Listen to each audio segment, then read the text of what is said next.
Kien ftit wara d-9 ta' filgħodu li fis-sala tal-att tal-voti fin-Naxxar beda l-wiri tal-voti. L-istaff tal-att fuq kull waħda mit-13 il-mejda, waħda għal kull distrett elettorali, bdew juru l-preferenzi tal-elettorat vot-vot. Fl-istess ħin beda wkoll l-iskenjar tal-voti. Fost ħafna stennija minn din il-parti tal-proċess il-partiti politiċi bdew jibnu u jwessew il-kampjun bl-għażla li għamel il-poplu u min se jirbaħ l-elezzjoni. L-istennija f'dawn il-mumenti kienet għal min mill-mexxija tal-partiti politiċi ewlenin ser jitkellem l-ewwel. Fil-11:05 u 5 minuti, b'telefonata li xandret fi programm speċjali fuq Television Malta, tkellem il-Prim Ministru Robert Abela. Hawnhekk ħabbar uffiċjalment li l-Partit Laburista kiseb ir-raba' rebħa elettorali konsekuttiva fl-istorja politika ta' pajjiżna. Kollox jindika li l-Partit Laburista kiteb l-istorja bħala l-ewwel partit li rebaħ ir-raba' elezzjoni ġenerali konsekuttiva. Din hija rebħa tal-poplu Malti u għawċi kollu mhux ta' partit, dan għaliex ukoll il-programm li preżentajna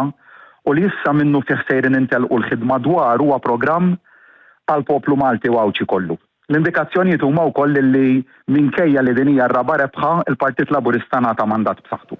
Fir-reazzjoni tiegħu Dr. Abela li ingħata t-tieni mandat tiegħu biex imexxi lil Malta għal 5 snin li ġejjin appella għall-għaqda nazzjonali. L-appell tiegħi waħed ċar nżommu l-ispirtu taqda nazzjonali, aħna l-koll għawċinu Maltin, aħna poplu wieħed li rridu mmexxu lil dan il-pajjiż il-qudiem flimkien. Jien għalhekk se nibqa' mmexxi bħala il-Prim Ministru tal-Maltin u tal-Għawċin kollha.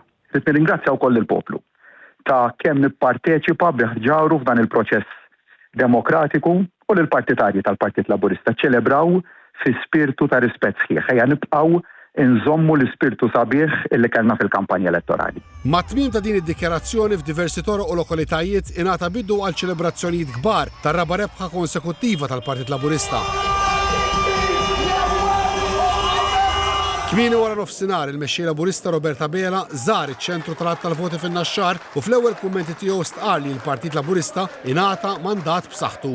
Mandat b'saħħtu illi ser iwassal biex flimkien inwettqu l-manifest Malta. Manifest li nkiteb mill-poplu Malti u għawċi manifest li ser jikkontribwixxi biex intejbu l-kwalità tal-ħajja ta' kulħadd u għalhekk irridu nibqgħu naħdmu fi spirtu ta' nazzjonali flimkien jien se nibqa' nkun il-Prim Ministru tal-Għawċin u tal-Maltin kollha biex dak l-ispirtu li dejjem mexxejna fih ta' għaqda ikun dak li joħodna lejn l-implementazzjoni tal-manifest Malta biex nimxu lejn Malta aqwa u naslu għal aktar kisbiet għal poplu Malti u għawċi kollu. Akkumpanjat minn Martu Lidja u għaltaqa mal-aġenti tal-Partit Laburista u anke tal-Partit Nazzjonalista li kienu qegħdin isegwu l-proċess elettorali.